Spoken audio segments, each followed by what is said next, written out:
रथयात्रा अवसर में दर्शकों एवं श्रद्धालुंकर भक्तों संख्या बढ़ी बढ़ी चली चलित वर्षर से प्रेक्षापट में आम किभली को सुरक्षित एवं श्रृंखलित करने आपणकर प्रस्तुति रही।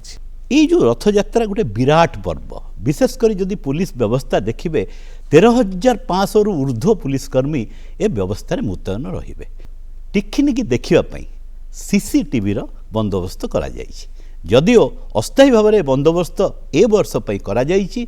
पूरा पुरी सहर को 470 सीसीटीवी कैमेरा रे आमे ढांकी रखीचु और सबशेष सबुठ बड़ कथा है प्रभुंकर आशीर्वाद।